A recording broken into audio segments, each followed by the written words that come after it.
Is that it?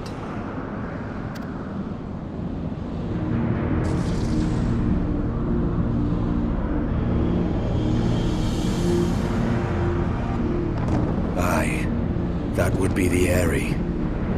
I feel Nidhogg's presence through the eye, his caustic hatred gnawing at my soul. 'Twould seem the death of his consort has put him on guard. Mark how he wards his lair with tempestuous winds.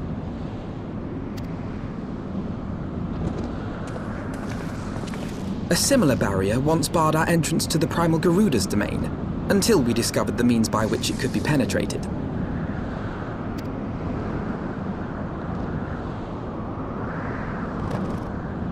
Mayhap it is time we called upon Master Garland. It will be just like the good old days, no?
Feast your eyes upon our latest and greatest feat of engineering.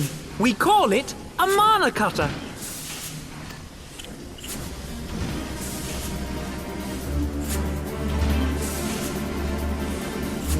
After you put down Gaius, Wedge and me struck out on our own for a bit, and started work on the successor to the tiny Bronco. Impressive little thing, isn't she? My talent for ship design has plainly rubbed off on them.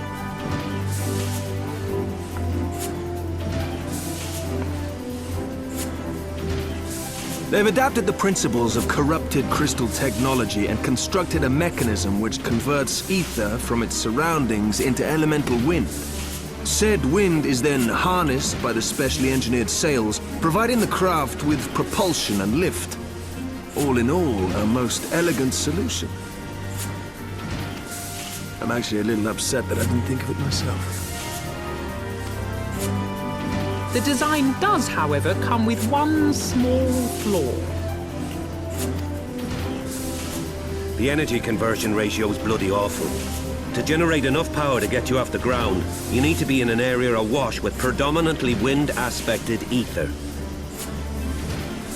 In other words, there are a few places you can fly, lots of places you can't. The new Ishgardian airship hasn't left the boys much time for tinkering, meaning it may be a while before this particular project takes off, if you'll forgive the pun.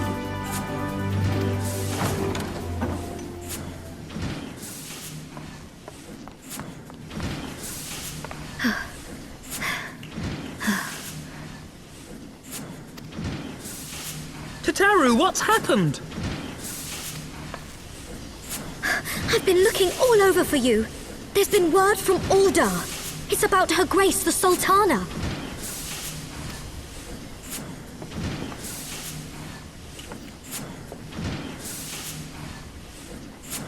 It seems you're required elsewhere. Leave the mana cutter with us. We'll see that she's airworthy and suitably equipped to slice through those winds.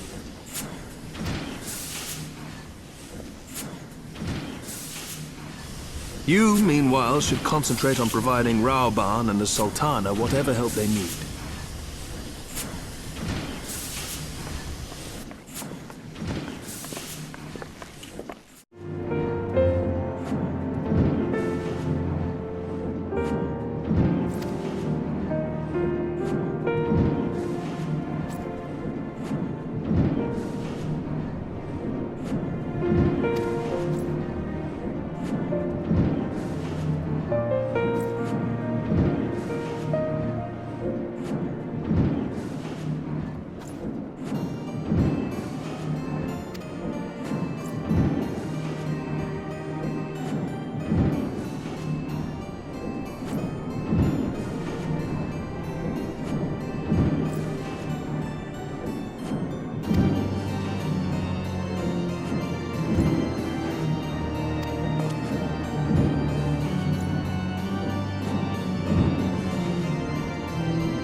Thank you for coming. No thanks are necessary, General. I trust your recuperation continues apace. I cannot complain. Thanks to Higiri her ministrations, I've regained much of the strength I lost during my imprisonment.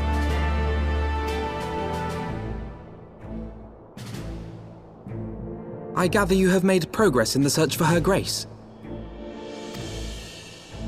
Aye, some good fortune at last. A few days past, Dulala informed us that a sizable shipment of alchemical supplies had been delivered to the palace.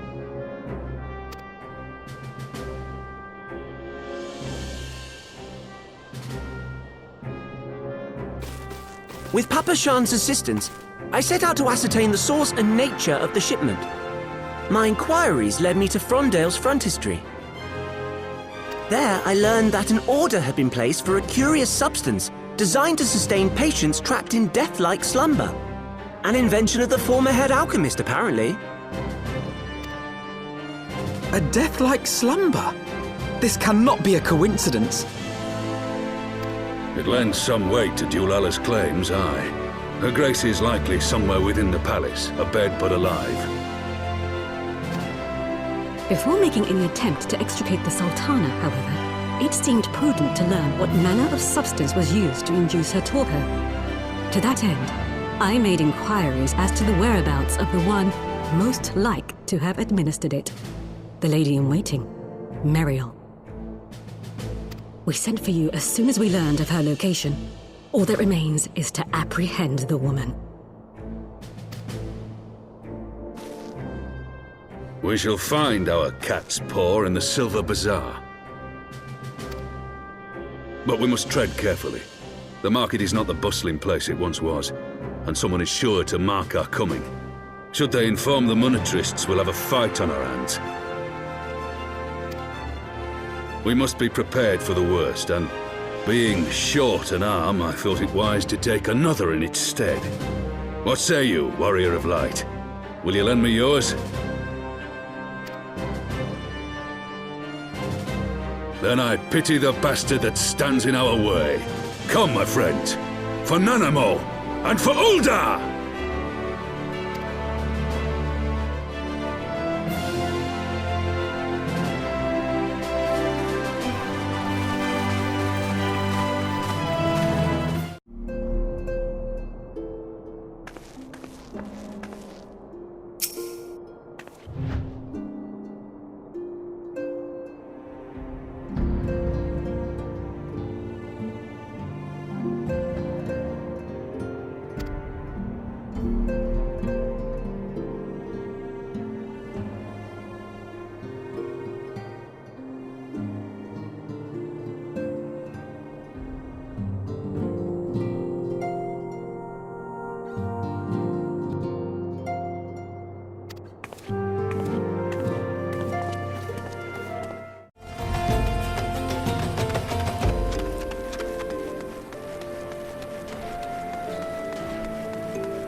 You are Meriel, the Sultana's former lady-in-waiting?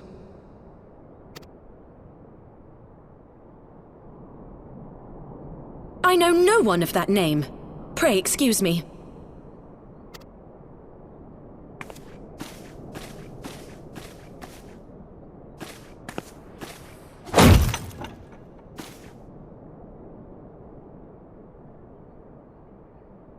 General Alden!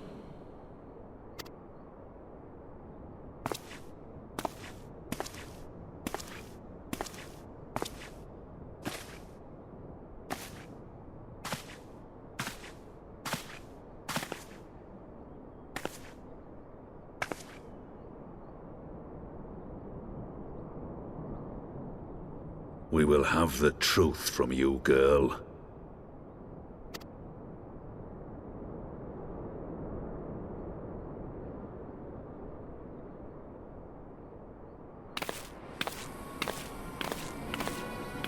Mayhap it would be better coming from me.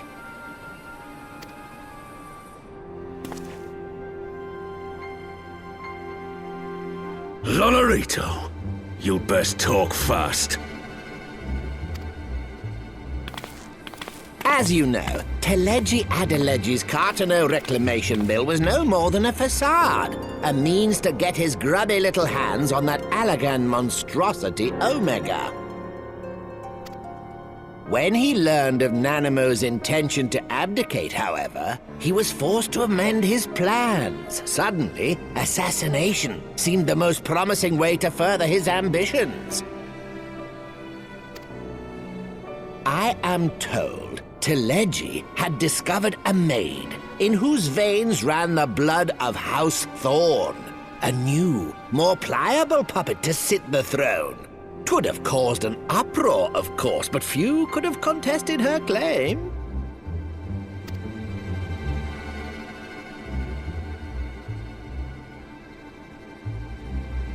'Twas plain that Teleji's wild machinations had outgrown our ability to control them.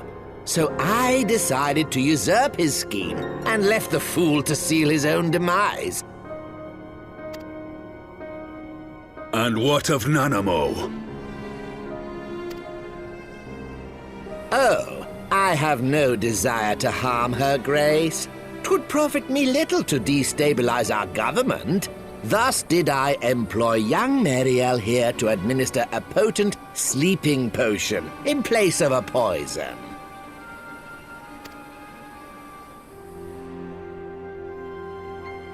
You should know, General, that your dear friend Ilberd was fully aware of my plan. I had him lie about the assassination as a means to prime your rage against Teleji. We weren't entirely sure how you would react, but things went rather better than expected.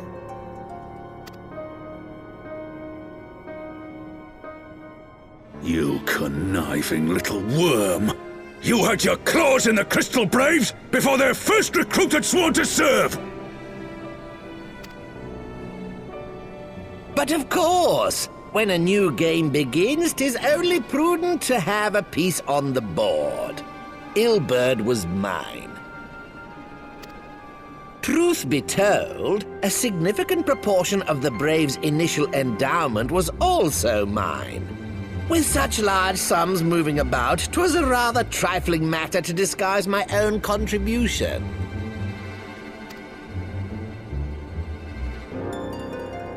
Ah, Ilberd. I secured his services with a promise to support his cause once my authority had been solidified. I swear, the man thinks of naught but prizing Alamigo from the grasp of the Empire. Unlike you, General, the poor fellow seems quite unable to forsake the land of his forefathers. Mayhap that's why he called you a traitor to your people and a disgrace to your homeland, amongst other things. What was it he always compared you to? Oh, yes, an overgrown lapdog begging for scraps at the Sultana's table. Oh, how we laughed. Alas, Ilberd's entertaining little outbursts eventually gave way to wearisome tirades, and the zealous brute became rather unruly. I had no wish to see you executed, you understand, but he would not take no for an answer. Rest assured, his employment with me has long since ended. Which brings us neatly to the present. What say you, General? Both you and the Sultana are alive. We have one corpse and one fugitive, and preparations have been made to restore your good name. Shall we cry quits and start again with a blank ledger?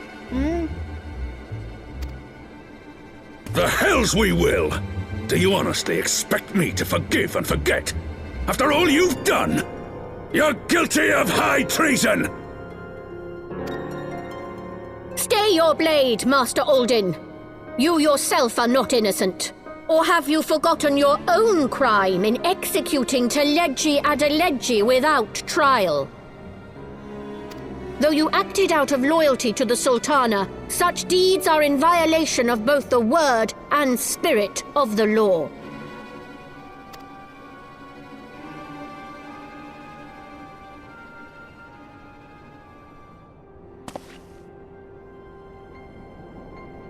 If you would, Lord Lolorito?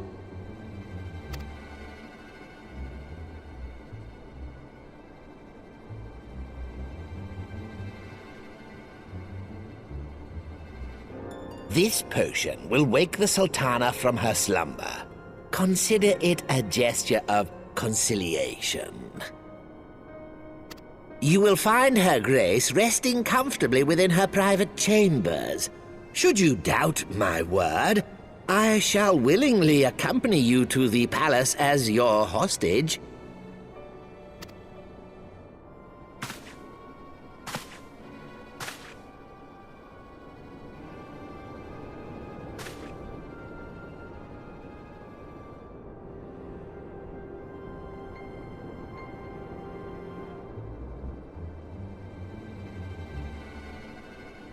I like not your motives, Lolorito.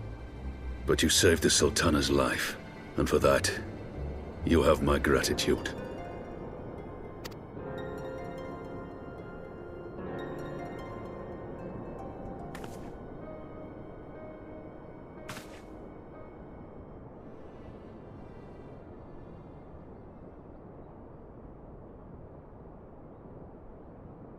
Rauban Aldin, you are hereby reinstated as General of the Immortal Flames.